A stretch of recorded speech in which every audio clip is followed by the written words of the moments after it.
as you can. מה יש לך? איזה מוסקיטו ריפלנט? עוף? כן. זה אורגני כזה. איזה אורגני? לא, זה דיט? מה פתאום? זה חומר כימי יחיד. אני רק עכשיו לא, זה דיט. זה אורגני. זה דיט? אחרי מה שקרה לי לא, בהמשך? אחי, חבל על הזמן. אחי, הם צחקו עלינו, הם פיזו אותנו עכשיו. ניר, רק שתי בעניין. כבר 3 פעמים הזזת את המיקרופון של הסנר, אתה יודע, בקטנה. טוב, אני לא יורד יותר מהבמה. Ready to rock and roll this We are ready. Okay. How's everybody doing tonight? Hey, everybody. Hey, everybody at home. Hey, everybody live. Shabbat Shalom for a few more seconds, you could say.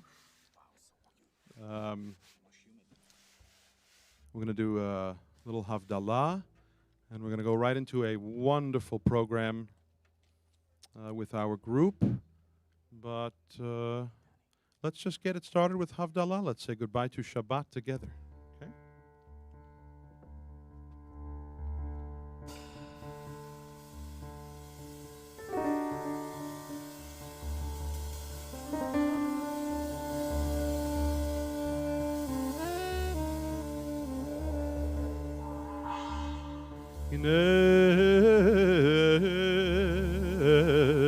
ישועת יפתח ולא יפחד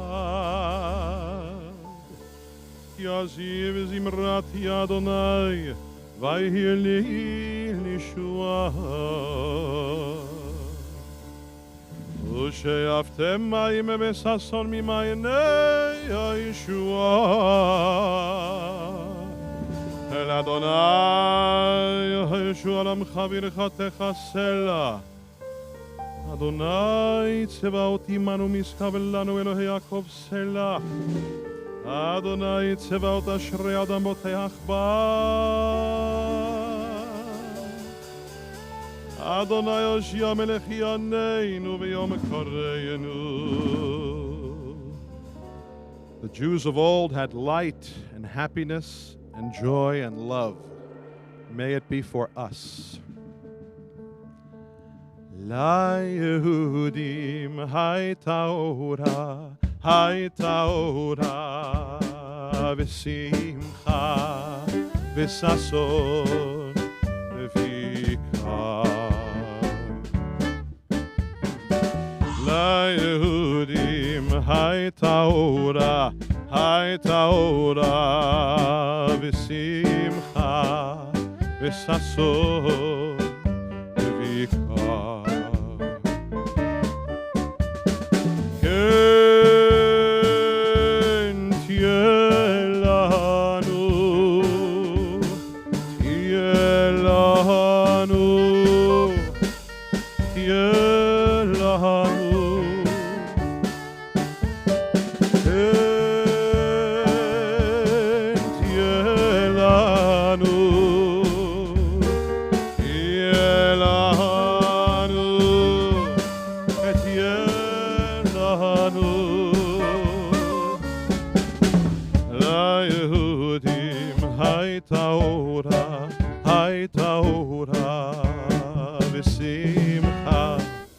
וששון ויקר ליהודים הייתה אורה ושמחה וששון ויקר כן תהיה לנו כוס ישועות יסר בשם אדוני אקרא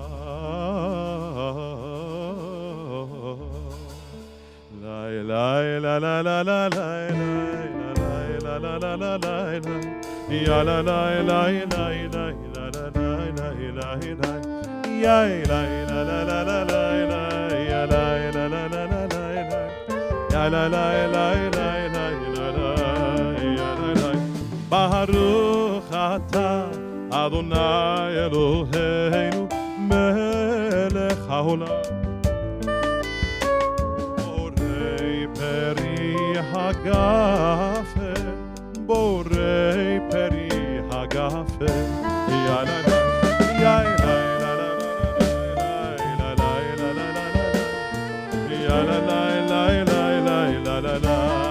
Let me hear you.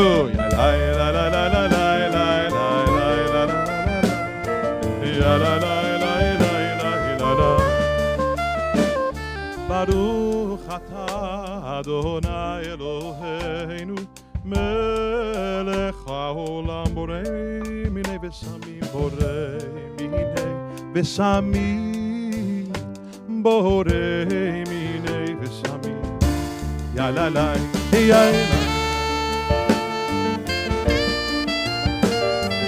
yalalai yalalai yalalai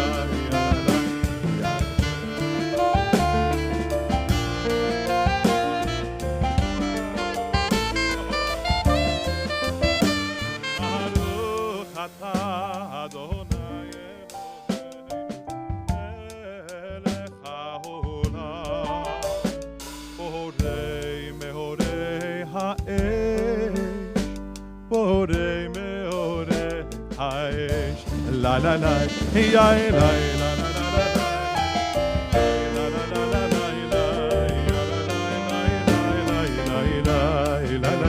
la la la la.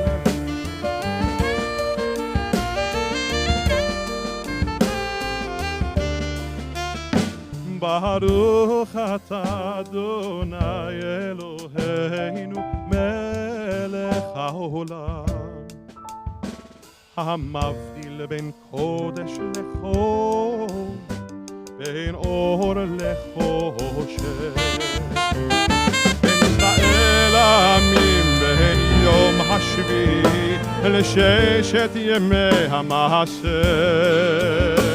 ברוך אתה אדוני, המבדיל בין קודש לחול.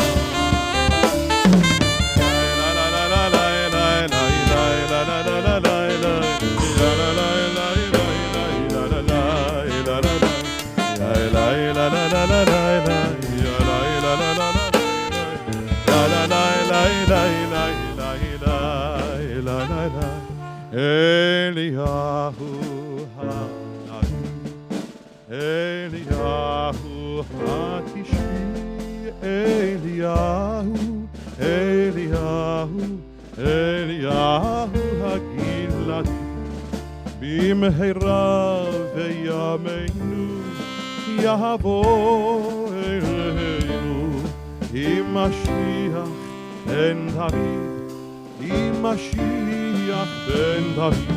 Shavua tov, Shavua tov, Shavua tov, Shavua tov. A good week, a week of peace.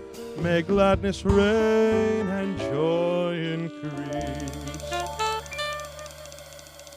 As you can see, we are joined by a magnificent jazz quartet. They are a group, yes. They are a group known as Jazz Without Borders. And in a moment, they'll be presenting a special program called What's Jewish about the great American Songbook. Hank, you're not allowed to answer the question anymore. A few words of introduction. Jazz Without Borders is a product of the vibrant multicultural New York jazz scene, where Israeli-born musicians have had a strong presence in recent decades.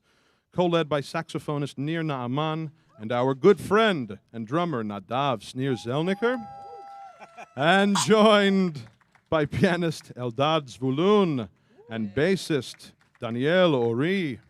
Jazz Without Borders sets out to explore the common grounds of jazz traditions, Jewish and Israeli music, with dynamic, entertaining, and educational concerts and workshops all over the tri-state area, and they've landed magically on Kol Ami's front lawn.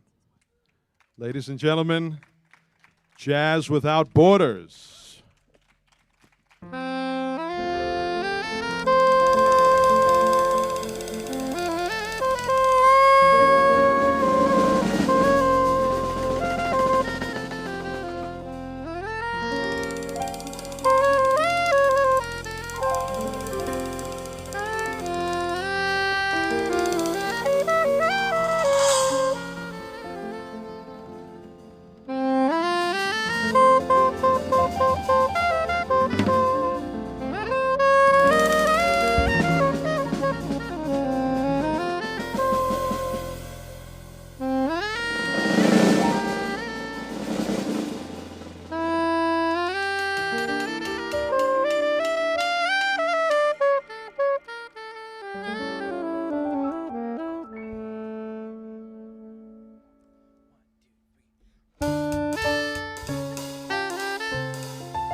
Good evening. It is such a pleasure and an honor to be here this evening. Thank you so much, Cantor Mendelssohn, for inviting us. After the past year and a half, it feels so good to play outside, to play in front of a lovely audience, and I know we have a lot of people at home too, so we're going to have a lot of fun today. We're going to explore a really interesting connection between some of the composers of the American Songbook to Jewish music. And the song we just opened with is called Blue Skies. And that one was composed by one of the most prolific composers of the American Songbook, Irving Berlin. Now, Irving Berlin he lived a very long, prosperous life. And he actually started, he was not born here, he was born in Belarus. And one of his first memories, a very sad memory, he remembered laying on the ground with his family, watching his house burn down in flames, that the Cossacks in the area during a pogrom burned his house and the whole street where he lived. Now, later on, he migrated with his family, actually along with about 2 million Jews that fled this area called the Pale of Settlement, Russia, in the area of Russia and Ukraine, modern day, fled this area, and in 1893, he made it through Ellis Island, got here, right here to New York, to the streets of the Lower East Side. Soon after, he started literally singing for his dinner. He started working as a song shouter, would stand on street corners and sing some songs so people would hear them and buy the music to play at home. He had such great entrepreneurial skills that he just thought to himself, hey, I can do this and sing and work for the man, or I can compose my own songs and get to keep all the money. And that's how he got started. And he gave us some of the most beloved songs of the past century, really. Songs like Cheek to Cheek, we just played Blue Skies, patriotic songs like God Bless America. He even wrote musicals and music to films, musicals such as This Is the Army, and music for films like White Christmas. So what's so Jewish about a composer who's dreaming of a white Christmas? You may ask. Well, turns up quite a few things, and for this evening I'm going to talk about one of those things. This is a harmonic innovation that Berlin brought to the popular song of the time. So just as a quick little background, so we're talking about the turn of the century, right? And right up until then, when you would go to a party or a formal event, you may hear some Viennese waltzes in the background. Thank you, Eldad. Is that good? Like that? That's beautiful. And around the turn of the century, something very exciting started happening. A music called Ragtime. Eldad, would you please?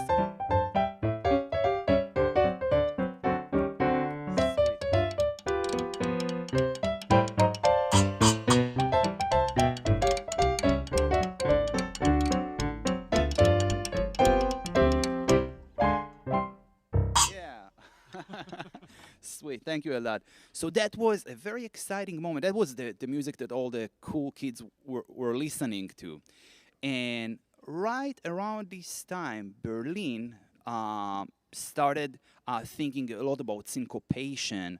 And one of the elements that he brought forth in his music that I think is very Jewish is a harmonic move, and we can actually hear it in the song Blue Sky. So if we think about the bridge, that middle section of Blue Skies, okay, it is in a major key. I'll play it for a second. But then we hear a note that is a little foreign to the major key. To be a little technical just for a second, it's the minor sixth, which is borrowed from the minor key, from the parallel minor key. Now, at the time, in popular songs, sections of a song would usually follow either a diatonic general key of either major or minor. It had to do a lot with the lyrics of the song. For example, if the song was had a happy mood, it would be in a major key. If it was in a sad mood, it would be in a minor key. But we see that Berlin rebelled a little bit against it, and he sprinkles here that minor six, because the lyrics are quite cheerful. Never saw the sun shining so bright, never had things going so right. Those are the lyrics in the bridge. But then we have that minor six still. So a lot of music critics at the time and a lot of the listeners were really trying to wrap their minds around it. It certainly added a lot of drama to the song that made to that section and made it very appealing and became such a popular song that up till this day is being recorded all over again. But when we ask ourselves, where is this coming from? So earlier this evening we had the privilege of hearing the beautiful voice of Cantor Mendelssohn singing in a key that we quite often hear during prayer. We hear it a lot in klezmer music, which is called the Phrygish mode. And by the way, Irving Berlin was born as Israel Beilin. He was a son of a cantor, and he grew up singing a lot and listening to a lot of this music. And so I'll just quickly play this key. It's a very beautiful mode that you hear a lot in klezmer music.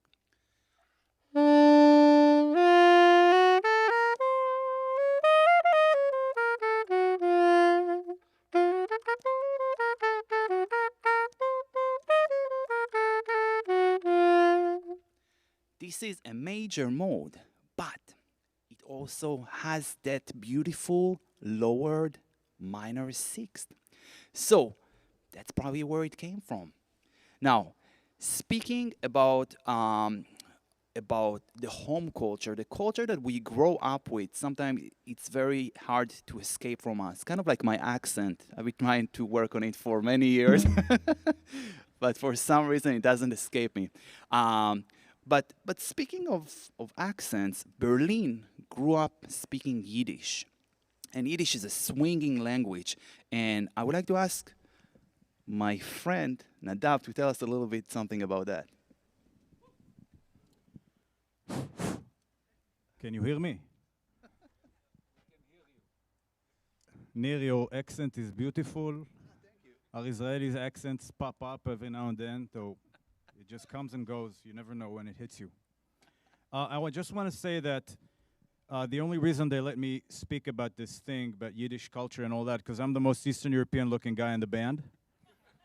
It's not really that and all that. No, I take it back. So I just want to sit back and relax. In the next 6 hours, I will explain to you exactly the connections of Yiddish and swing and jazz culture, where it all meets. Anyway, yeah, so Yiddish. I grew up in a house where, as usual, the usual story, the grandparents spoke Yiddish to hide stuff from us. And that's how I learned it, because they wanted to hide everything from us. So there was a lot of Yiddish, and I heard it. I cannot speak it too well, but I do understand, and I'm very much in tune with the Yiddish culture. We have to remember, and I have to say it, every single time we play in front of communities, it's always humbling that, there are probably people in the audience who lived through these times that we can only be students of. We are students of this music. We read history. We watch archival footage. We play. We lecture, hear lectures. But it's nothing like to be a witness. And it's very humbling when people in the audience come to us and say, "Wow, I was there. What you just talked about. I was at that concert. I saw Ellington. I saw Gershwin when we first played." Rhapsody in Blue, or I did go to the Yiddish theater in the Lower East Side, and that's where these composers grew around. They grew up in an environment where the Yiddish theater was very, very strong at the time in the Lower East Side, Boris Tomaszewski and his followers put up shows that were incredibly entertaining, full of the Yiddishkeit, the characters of Yiddish culture, which, as you know, are very humorous, very colorful, but shows that were also giving some direction and giving some education. And Jews, coming from where they were, always played in between the complete misery and hope. And this is where Yiddish culture really played a role in those influences that they took from. The lyricists, the Jewish lyricists, for instance, Ira Gershwin, who, again, they were very much in tune with the Yiddish culture. They saw a lot of parallel between the Yiddish and the street language that they heard at the time in New York City and in Harlem. The use of nicknames and puns. And jazz was at the time the popular music. Jazz was coming through Harlem. All these composers we're talking about were very much influenced by what was happening. And I'm just going to give you an example. Ira Gershwin, who was a brilliant lyricist, right? He loved, just like in Yiddish, in the Yiddish language, he loved playing with words, with puns. As you know, I like potato, you like? Right? Nir. I like tomato, you like? No. No, agvania, you're Israeli. You don't say tomato. Did you say tomato in Israel? Agvania. In Hebrew, we say agvania.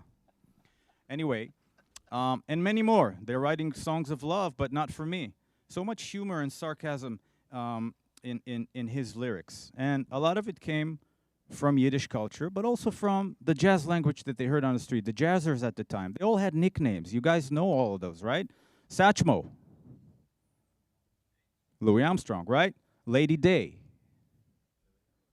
Billie Holiday, right? Prez. Who was Prez? The president. Lester Young. And a little later, Dizzy. Right, but his real name was John Burks Gillespie, right? We know him as Dizzy Gillespie. And Bird? Charlie Parker. And that's just to name a few. They all had nicknames. By the way, we got to work on that and give ourselves nicknames also, right? Like Hummingbird, Tower, I don't know. Frank. And Yiddish met swing music in two places. The swing music at the time, which was the famous beat of jazz, which I'm going to do a little demonstration, was the popular beat at the time. And I'm sure some of you danced to those popular songs and dances and great big bands at the time. The Andrews Sisters, a few years after, who were not even Jewish. They took lyrics by Shalom Sekunda, a very famous Jewish composer in Yiddish, and put them under a swing beat, and it became a phenomenal hit in Europe. By the way, that hit was so popular that even anti-Jewish groups in Europe who weren't allowed to listen to this kind of music were dancing to it underground. But there's something about that beat, there's something about the swing beat and the Jewish beat that are so close. And I'm going to do a little demonstration now. We all know a dear Jew by the name of Benny Goodman, right? Who wrote a song called Sing, Sing, Sing. And his drummer at the time, who lived in Yonkers, a guy by the name of Gene Krupa, brought the drums to the center stage, and he played this. And what we're going to do is we're going to explore a little bit where swing music meets Freilich, meets swing, New Orleans, back and forth. All right?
I want to mention another. I want to talk about another little example from Irving Berlin relating to his Judaism. We heard a little bit about Yiddish.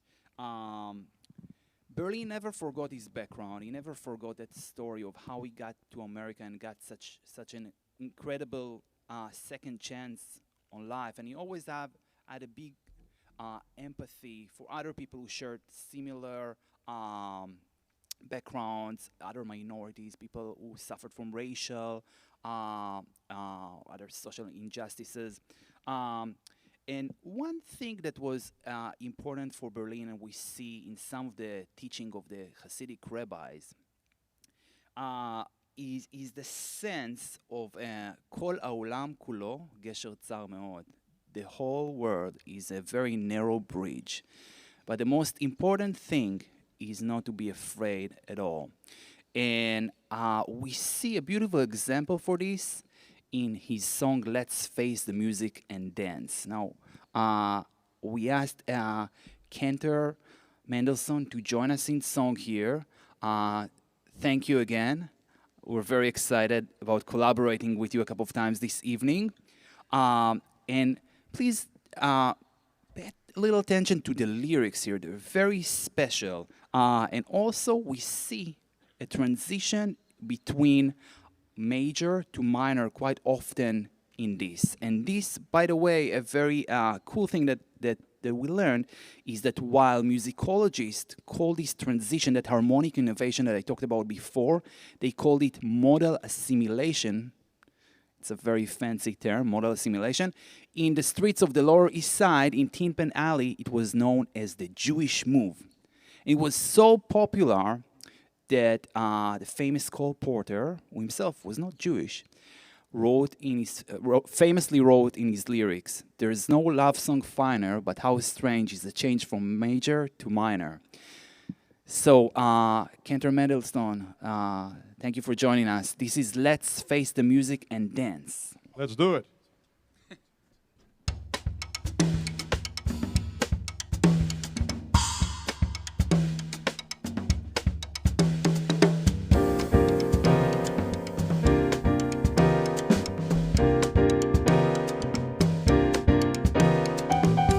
There may be trouble ahead, but while there's moonlight and music and love and romance, let's face the music and dance. Before the fiddlers have fled, before they ask us to pay the bill, and while we still have the chance, let's face the music and dance. Soon we'll be without the moon, humming a different tune, and then there may be teardrops to shed. So while there's moonlight and music and love and romance, let's face the music and dance.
The moon, humming a different tune, and then there may be teardrops to shed. So while there's moonlight and music and love and romance, let's face the music and dance. Let's face the music. Let's face the music. Let's face the music and dance.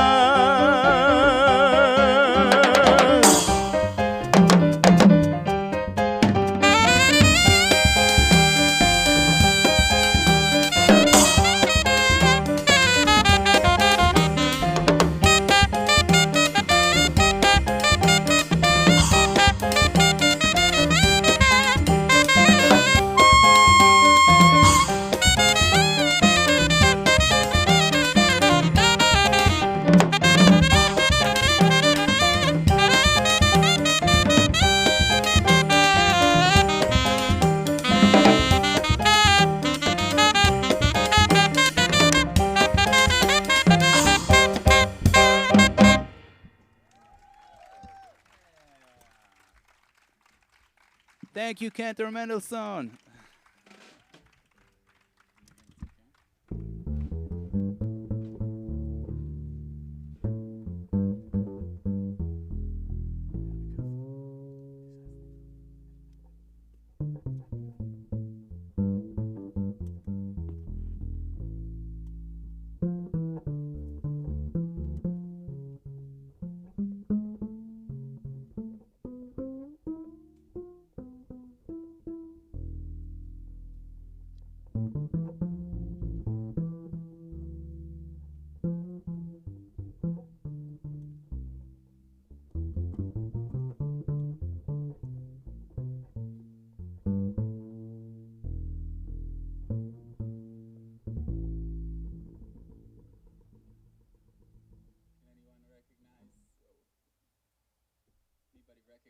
Tune?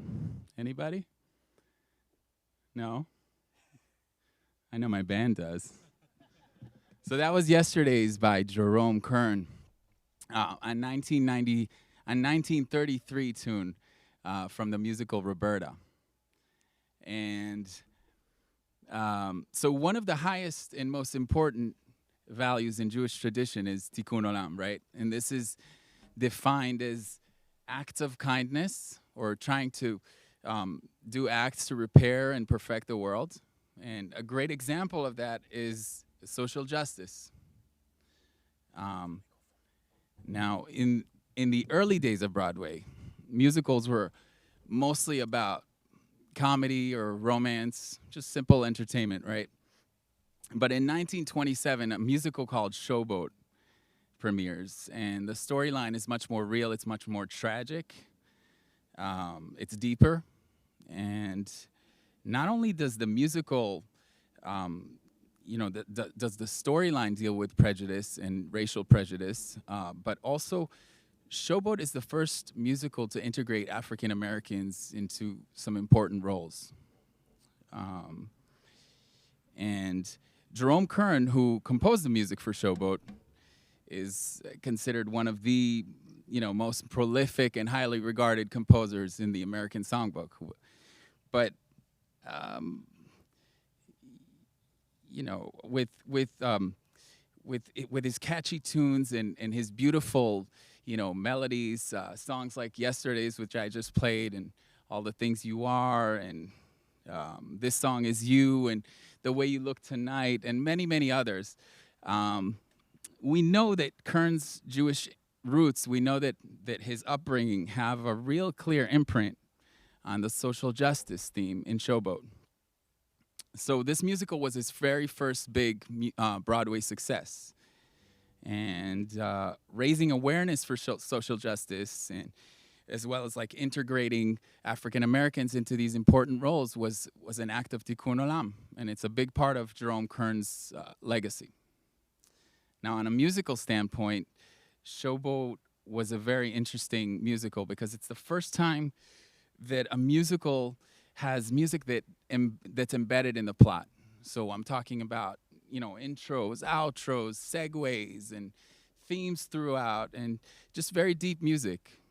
Up until then, the way it worked was that composers would they would hustle. They would walk and knock on doors in theaters in Broadway.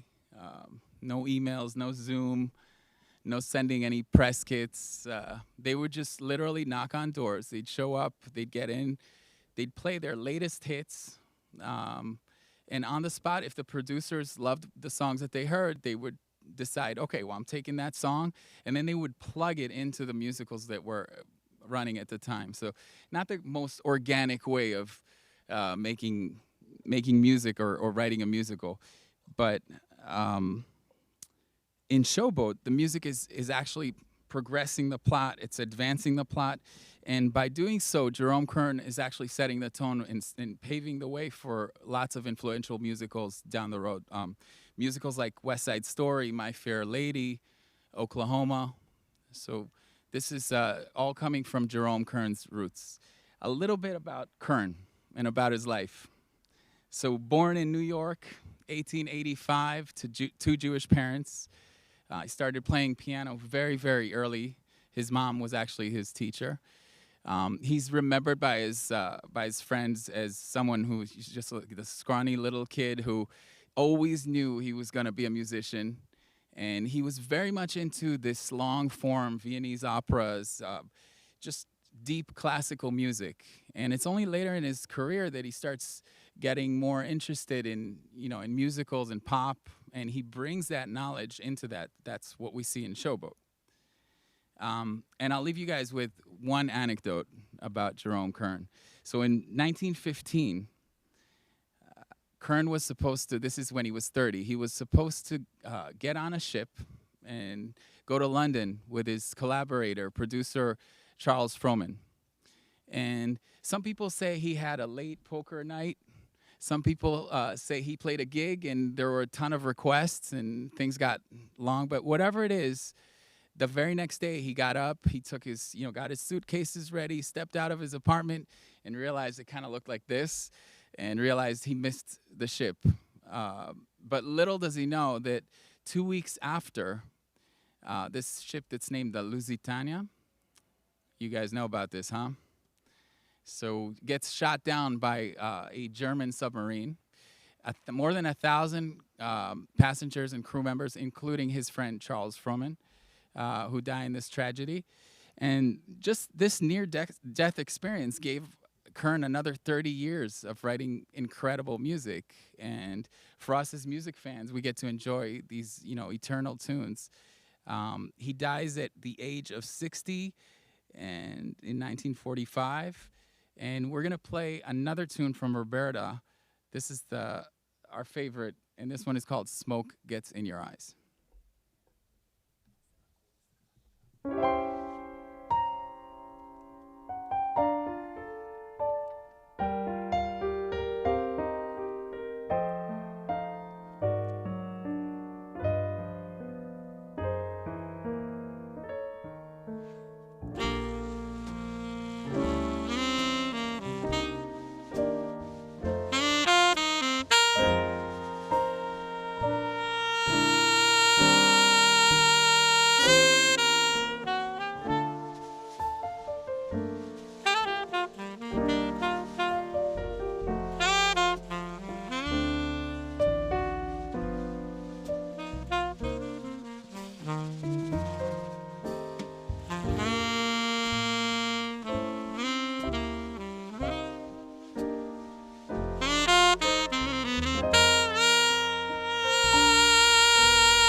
All right. So thank you very much. We can't really talk about the American Songbook without mentioning one of the most famous names, Jacob Gershovitz. Have you ever heard his name before? Of course, you may know him as George Gershwin. Born in Brooklyn, New York in 1898, Gershwin was a piano prodigy. Now, when he was 16, he quit school and he went to work at Tin Pan Alley. He was really a genius, such a genius, and he started his way actually even before Tin Pan Alley. His father arranged for a meeting with him and the great Yiddish composer Shalom Secunda, which we just heard before from Nadav with Duchesne. And after meeting the young boy, Secunda told his father that he wouldn't work with him because, quote unquote, he was too much American and too little Jew. And then he went on and he got a job at Tin Pan Alley and he worked as the musical secretary of Irving Berlin. Now, one day, Irving Berlin heard George Gershwin just noodle on the piano and play some songs, and he got right out of his office and he fired him on the spot. And he said, "You go and write your own songs, kid." So the young genius needed some guidance, and he found it in jazz. He turned to jazz, and he used to frequent jam sessions in Harlem, and he met his mentor, which was Willie the Lion Smith, a great jazz pianist who played in a style of ragtime called stride. And that's how Gershwin, with already his background, he knew about classical music, he knew about Jewish music, but here he learned about syncopation and jazz and the blues. And that really was such a fortunate thing, because that's what gave birth to all these amazing songs like I Got Rhythm and Fascinating Rhythm, so much more. And I was wondering, Eldad, can you tell us a little bit about that? Sure. So you've heard about compositions like Rhapsody in Blue, American in Paris, Embraceable You, Porgy and Bess, Fascinating Rhythm, like you said before, right? All of them were written by George Gershwin. At the year 1930, though, he wrote a song called I Got Rhythm for a musical named Girl Crazy. Little did he know that this specific song, beyond being a catchy hit at that time, would turn into something that I don't think he anticipated. And here's a quote. He said, "True music must reflect the thought and aspirations of the people and time. My people are Americans. My time is today." End quote. However, George Gershwin's time on this earth was very short-lived. The year was 1937, at the age of 38, when he passes away, died from a malignant tumor in his brain. Oddly enough, it's less than 2 years after Porgy and Bess was put on show, which was a commercial failure. Just this past week, if we talk about now our time, let's transition to our time. That was his time. And our time, just last week, I don't know if you follow, a thing called the Torah and the Torah portions. Just last week, we talked about Moses, right, bringing the Israelites, just about to go into Israel. God asked Moses to go on the mountain, right, and overlook the land that he will not get to see. In some ways, one might say that Gershwin did not really get to see his own promised land because of his short life. even though he was wildly successful, there was some maybe pitfalls, like Porgy and Bess eventually became a success. I don't think he got to see it.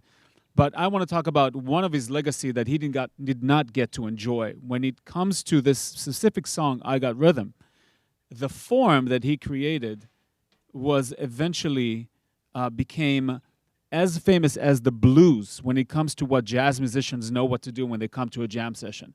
Any jazz musician will come to a jam session and they know how to play blues and know how to play rhythm changes. Rhythm changes is exactly what I Got Rhythm is.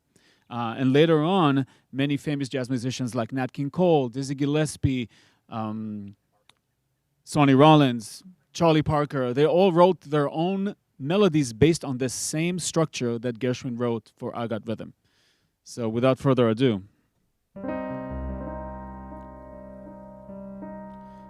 Days can be sunny with never a sigh. Don't need what money can buy. Birds in the trees sing their day full of song. Why shouldn't we sing along? I'm chipper all the day, happy with my lot. How do I get that way? Look at what I've got. 1, 2, 1, 2, 3, 4. I got rhythm, I got music, I got my girl who could ask for anything more. I got daisies in green pastures, I got my girl who could ask for anything more. Old man Trouble, he don't mind me, you won't find him round my door. I got starlight, I got sweet dreams, I got my girl who could ask for anything more, who could ask for anything more.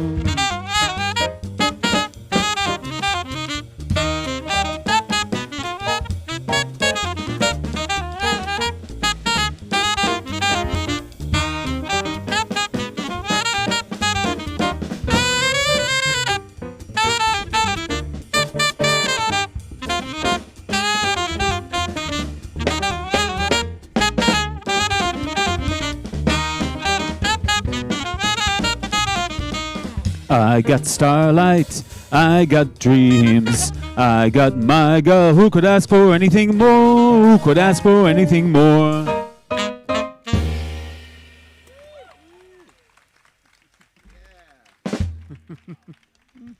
Thank you, Eldad. Starlight. So, when Almost. we're talking about Gershwin, and Eldad just mentioned Porgy and Bess, this amazing opera, folk opera, I call it, Porgy and Bess, is really one of the most iconic works that Gershwin put through. And a little known fact about this is that Gershwin, at the time, was actually working on a play called The D-Book. He was going to write music to this play, and of course, it's about a person who is not careful in studying Kabbalah, and that's the story of the D-Book. He gets the D-Book. But Gershwin couldn't acquire the rights for the play. So what does he do? He takes the main aria that he wrote for the D-Book, and he turns it into Summertime. And so it was often said that the music of Summertime, in particular, and Porgy and Bess, is somewhere between the cantorial to the blues and gospel. And it ended up actually bringing gospel music to the mainstream. And speaking of cantorial, Cantor Mendelssohn, thank you. He's going to join us to sing with us a song from Porgy and Bess. Can you tell us a little bit about this song? Yes, I will just say first, I'm joining you as well as the Sabbath light that has returned in the form of our very own pickup truck. Thank you, Paul. Kol Ami, the pickup truck shul. Thank goodness. Okay, so, class, shall we begin? Baruch hu et Adonai hamvorach. Let's hear it. Baruch Adonai Hamborach Leolam Ba. Okay, not bad, not bad. Pretty good. Let's do it louder when it counts in a few minutes. So there's no question Jacob Gershovitz heard the Torah blessings at least as often as we have. In writing this character for Porgy and Bess, who's a drug dealer casting doubt on the stories in the Bible, he uses the melody of the Torah blessings as a biblical foundation and kind of writes over and under the melody to give you that vibe of skepticism. So here is It Ain't Necessarily So, put in Jazz Without Borders blender. Here we go.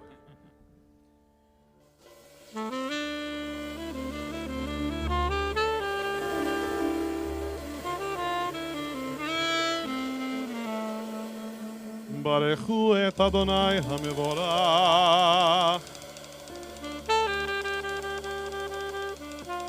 ברוך אדוני המבורך לעולם ועד ברוך אתה אדוני אלוהינו מלך העולם אשר בחר בנו מכל העמים נתן לנו את תורתו ברוך אתה אדוני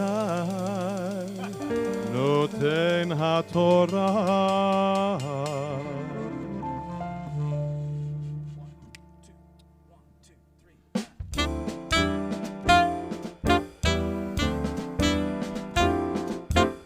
It ain't necessarily so, it ain't necessarily so.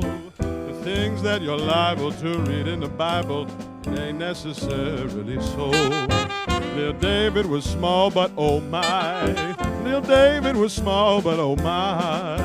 He fought big Goliath, who lay down and died. Little David was small, but oh my. Now Jonah, he lived in the whale. Oh, Jonah, he lived in the whale. Where he made his home in that fish's abdomen. Oh, Jonah lived in the whale. To get into heaven, don't snap for a seven. Be clean, don't have no fault. Oh, I take that gospel whenever it's possible, but with a grain of salt. Methuselah lived 900 years. Methuselah lived 900 years.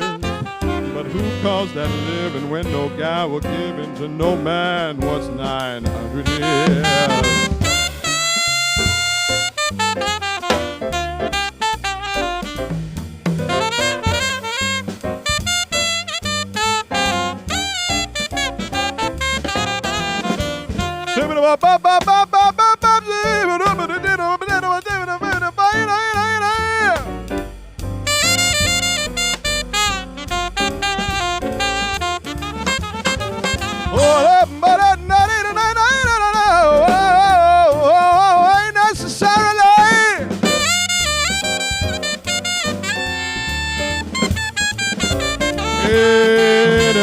Necessarily so, it ain't necessarily so. The things that you're liable to read in the Bible, it ain't necessarily so. To get into heaven, don't snap for a seven. Be clean, don't have no fault. Oh, I take that gospel whenever it's possible, but with a grain of salt. Methuselah lived 900 years. Methuselah lived 900 years. But who calls that living when no God will give in to no man? What's 900 years? I'm preaching this sermon to show it ain't necessarily.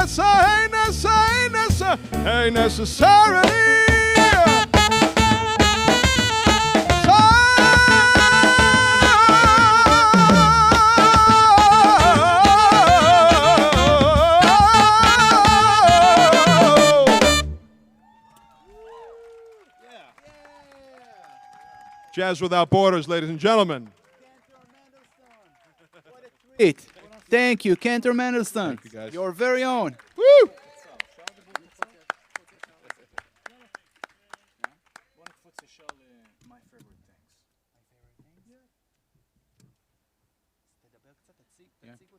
Sure. Help me out here really quickly. Raindrops.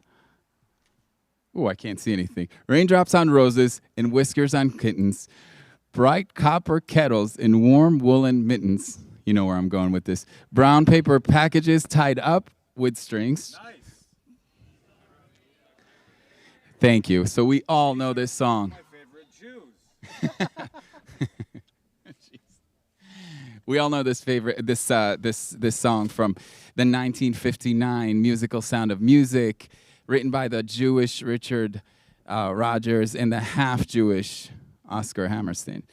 So this is such a musical success. This is such a success that everyone knows it today. Even pop star Ariana Grande did a song with it, last year, maybe 2 years ago. So the words are super cute, super positive.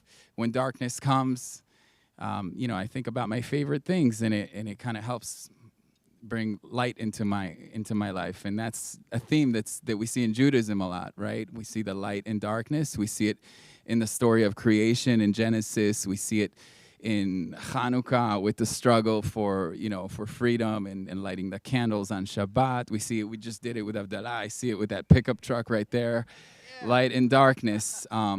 So this theme is throughout, and pointing that out. And we're gonna play a version of my favorite things that was actually more towards the direction of John Coltrane, which took this tune and basically turned it into a jazz standard, just transcending it into a jazz standard that every jazz musician knows today, just by this amazing version that he did. Playing around with the harmony, playing around with the rhythm of this song. So we're gonna do something in that direction for you guys.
I didn't see those lights since I got out of Sing Sing.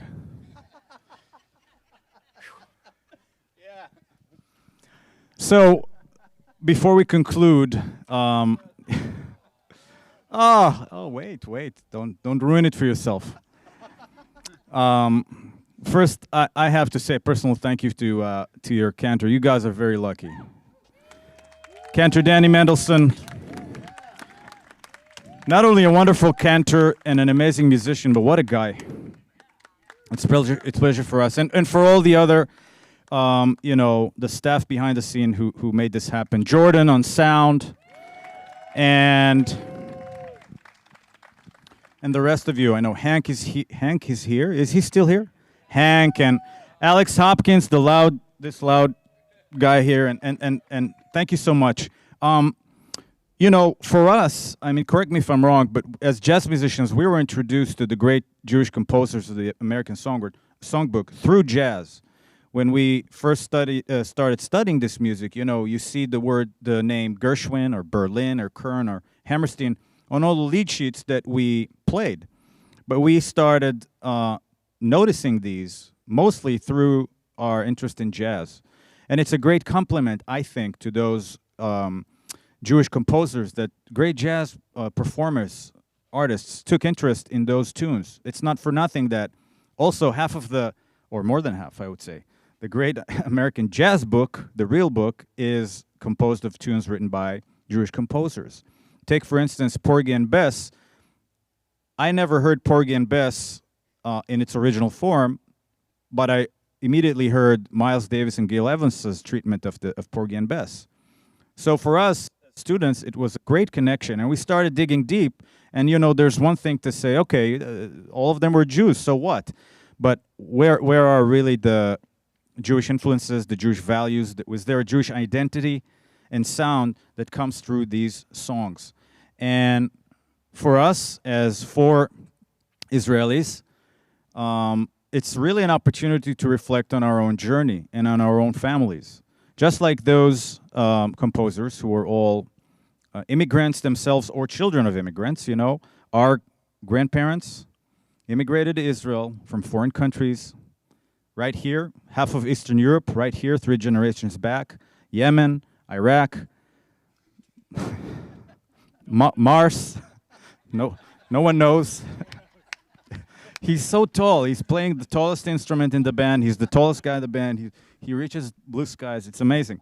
But and just like those American composers, all they wanted to do is become American. And our grandparents came to Israel, and they became Israelis. The new Jew, the new Israeli, the pioneer. My grandparents were farmers, working the land. It's the new identity.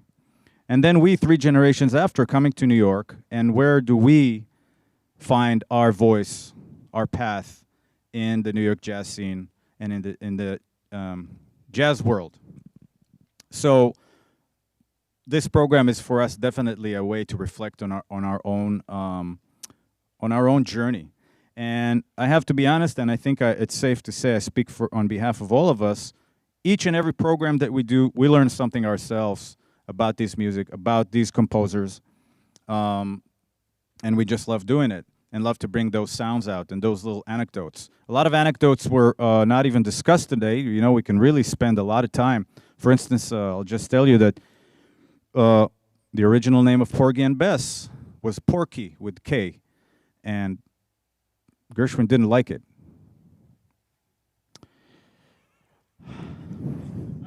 You needed me on the drum kit for that one. Yes. Nadav, I'm sorry. Anyway, we're going to finish this program actually with one of our own, an original composition called Dilemma, written by our saxophonist Nir Naaman. Dilemma in Hebrew means dilemma.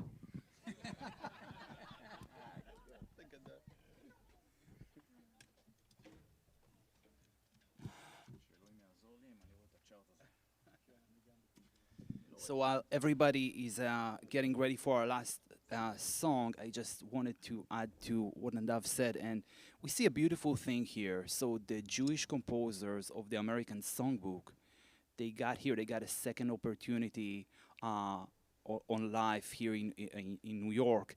And they learned, they soaked up the environment of the time, the ragtime, jazz music, swing. They learned so much. And in their own way, they kind of transformed the popular music. Later on, we see that their influence was so impactful that they actually influenced a lot of the jazz music and musicians, just like they learned from jazz musicians.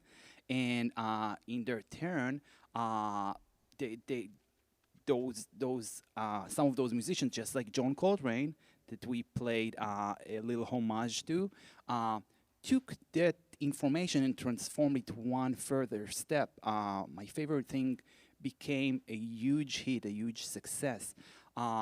Those composers identified as American. If you asked Irving Berlin if he was a Jewish composer, or George Gershwin, they would say, no, we're American composers. We write, not in English, we write in American. They were so patriotic and so thankful to the country who gave them a second chance. And one thing that I think is really important to remember, that their connection to Judaism really, if they identified as American and not as Jews, so what's the point here, really? But I would like actually to ask you, what do you think? I mean, isn't reinventing yourself, which is really what they did at the turn of the century, reinvented themselves through kind of like ethnic neutrality. So isn't reinventing yourself a Jewish value as well? I think we see it a lot in the Reform movement, right? So I think that's a Jewish value too, and another connection. So I think everybody got the music at this point. Thanks again for having us here tonight. We had a blast. We hope you did too. We're going to end this with Dilemma one more time. Eldad Zvulun on the keyboard. Daniel Ori on the bass. Nadav Snir Zelniker on the drums. Thanks again to Cantor Mendelssohn for having us and for singing so beautifully. My name is Nir Naaman. Thank you so much. Have a good night. 1, 2,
Let's hear it for Jazz Without Borders, ladies and gentlemen. Nir Naaman on saxophone. Nadav Snir-Zelniker on drums. Eldad Zvulun on piano. And Daniel Ori on bass. Thank you, my friends. I can't thank you enough. This was so much fun. Thank you to Kol Ami. Thank you to Jordan Frankenthaler. Thank you to Paul with the pickup truck. And the lights. Thank you for being here, everybody, and those of you at home. This was so much fun. I want to encourage you to leave this way to your right to avoid the wires. And I will just say good vach, good week ahead. Jazz Without Borders, ladies and gentlemen. We'll see you August 5th. Thursday, August 5th for Dylan Stock right here on the front lawn of Kol Ami, where the action is. Jazz Without Borders, ladies and gentlemen.